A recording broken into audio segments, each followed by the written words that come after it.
El niño y el chamuco. Esta historia me la contó mi abuelo cuando yo era niño.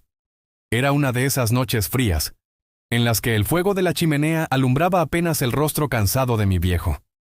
Él solía contar muchas cosas, pero esta jamás la he podido olvidar. Decía que había ocurrido cuando era joven, allá en Oquitoa, un pueblito perdido entre cerros y caminos polvorientos. En esos tiempos, las noches eran más oscuras, más silenciosas, y la gente decía que en los montes uno podía encontrarse con lo que fuera, incluso con el mismísimo diablo. Mi abuelo contaba que una noche un campesino regresaba de trabajar. Venía solo, con el machete colgado al cinto y el sombrero cubriéndole el rostro. Mientras cruzaba una cañada, escuchó el llanto de un niño. Era un llanto bajito, ahogado, como si tuviera miedo de que alguien más lo escuchara. El hombre se detuvo y alumbró con su lámpara.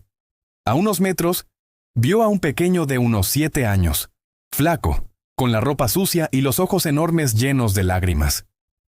«¿Qué haces aquí, chamaco?», le preguntó. El niño no respondía, solo temblaba. El campesino, conmovido, lo tomó de la mano. «Vamos, te llevo a tu casa. No es hora para andar solo en el monte». Y los dos comenzaron a caminar por el sendero.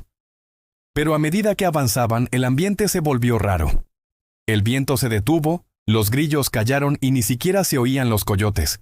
Era como si todo el monte contuviera la respiración. Mi abuelo decía que el hombre empezó a sentir un olor extraño, un olor fuerte, como a azufre quemado. Al principio pensó que sería algún animal muerto, pero el hedor se hacía cada vez más intenso, hasta que le ardieron los ojos. El niño seguía callado, pero caminaba sin soltarle la mano. Cuando por fin vieron la silueta de un ranchito al fondo, el campesino respiró aliviado. «Ahí está tu casa, muchacho», dijo.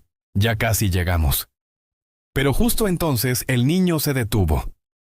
Su voz sonó temblorosa cuando murmuró: «Esa no es mi casa, señor». Y fue en ese momento cuando todo cambió. El aire se calentó de golpe, como si el monte entero se incendiara. El campesino se dio vuelta para mirar al niño, pero lo que vio lo dejó sin habla. La piel del pequeño se ennegrecía, se cuarteaba como brasas encendidas, y de sus ojos comenzó a salir humo. Mi abuelo contaba que el hombre quiso correr, pero no pudo moverse. Sentía el cuerpo pesado, como si algo lo aplastara. Entonces, esa cosa, eso que antes era un niño, le habló con una voz ronca, como un susurro que quemaba el aire. «Tu madre te dijo que no salieras de noche, que el diablo ronda por los caminos. Y mira, aquí estoy».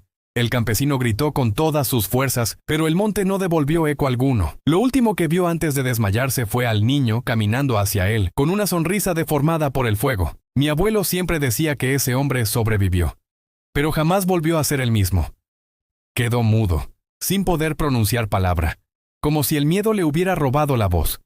Y aquí viene lo más perturbador, cuenteros. Mi abuelo juraba que ese niño del relato era su propio hermano. Después de aquella noche, nunca volvió a hablar. Solo se le veía mirando por la ventana cuando caía el sol, como si temiera que algo regresara a buscarlo. Cada vez que mi abuelo contaba esta historia, su mirada se perdía en las brasas de la chimenea, y yo juraría que sus ojos se oscurecían, como si en el fondo de su memoria aún se escondiera aquel rostro encendido del demonio. Desde entonces aprendí una cosa. Si alguna vez escuchas a un niño llorando solo en el monte, no te acerques. Podrías estar extendiéndole la mano al mismísimo chamuco.